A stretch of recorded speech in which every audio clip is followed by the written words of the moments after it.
আসসালামু আলাইকুম, welcome back to my channel আলো অ্যান্ড ইনটু কিচেন। আজকে আমি আপনাদের মাঝে নিয়ে এসেছি বগুড়ার আলুঘাটি স্টাইলে আলু আর ডিম ঘাটি রান্না করেছি। খুব মজা করে এটা, বড়রা বাচ্চারা সবাই খুব পছন্দ করে। আমার বাচ্চারাও অনেক পছন্দ করে খেয়েছে। প্রথমে কিছু আলু সিদ্ধ করে পরিষ্কার করে নিয়েছি, ডিমকে 4টা ভিজিয়ে নিয়েছি সিদ্ধ করে। তারপর আলুগুলো হাতের সাহায্যে এভাবে ম্যাশ করে নিব, হাত দিয়ে চাপ দিয়ে ভেঙে নিব। এভাবে করে আমি সবগুলো আলু হাতের সাহায্যে ম্যাশ করে নিয়েছি। ঠিক একটু পুরোটা ম্যাশ করা যাবে না, খুব ভালোভাবে কিছু দানা দানা থাকতে হবে। এরপর চুলাতে একটা কড়াই বসিয়ে দিয়েছি, কড়াইতে কিছু রান্নার তেল দিয়ে দিয়েছি, পেঁয়াজ কুচি দিয়েছি এবং কিছু গরম মশলা দিয়ে দিয়েছি। দেওয়ার পরে এগুলো ভালোভাবে নেড়ে ভাজা ভাজা করে নিতে হবে।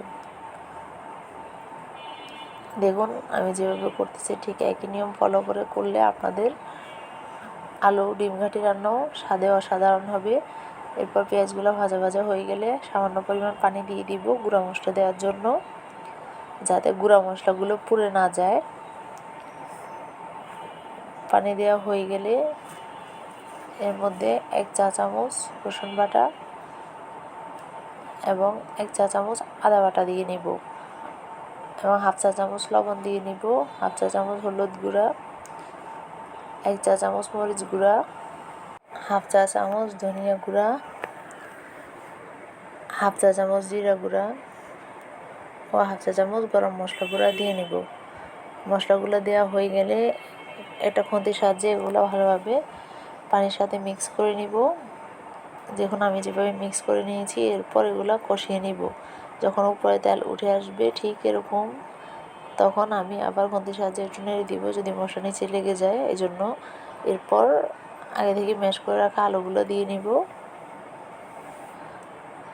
আলুগুলো দেওয়া হয়ে গেলে তেল মশলার সাথে একটু আলুগুলো কষিয়ে নিব কিছুক্ষণ, 2 থেকে 3 মিনিট পর্যন্ত কষিয়ে নিব।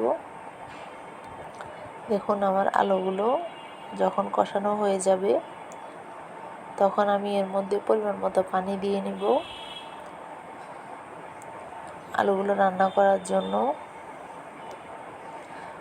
পানি দেওয়ার পরে আলুগুলো ভালোভাবে খুন্তির সাহায্যে নেড়ে চেড়ে পানির সাথে মিশিয়ে নিব। পানির সাথে মিশিয়ে নেওয়া হয়ে গেলে তখন আমি চুলার আগুন হাই হিটে রেখে দিব। হাই হিটে রাখার পরে যখন বলক আসবে এরকম, তখন আমি এর মধ্যে আগে থেকে ভেজে রাখা ডিমগুলো দিয়ে নিব। ডিমগুলো দেওয়া হয়ে গেলে আমি আবার একটু খুন্তির সাহায্যে নেড়ে ছেড়ে উপর নিচ করে দিব আলুগুলো। এরপর আমি লবণ প্রথমে 1.5 চা চামচ দিয়েছি, আমার লবণ কম হয়েছিল, আমি আরও একটু লবণ অ্যাড করে নিলাম। লবণ দেওয়ার পরে আবার একটু নেড়ে চেড়ে দিয়েছি।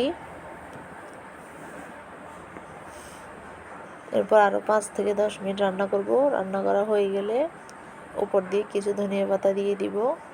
ধনিয়া পাতা দিলে এটা খেতে আরও টেস্ট বেড়ে যায় এবং সুন্দর স্মেল আসে। ধনিয়া পাতা দেওয়ার পরে আরও কিছুক্ষণ রান্না করব। আমার রান্না প্রায় শেষ। আমার ভিডিও ভালো লাগলে লাইক, কমেন্ট অ্যান্ড শেয়ার করবেন, সাবস্ক্রাইব করতে ভুলবেন না। আল্লাহ হাফেজ, আসসালামু আলাইকুম।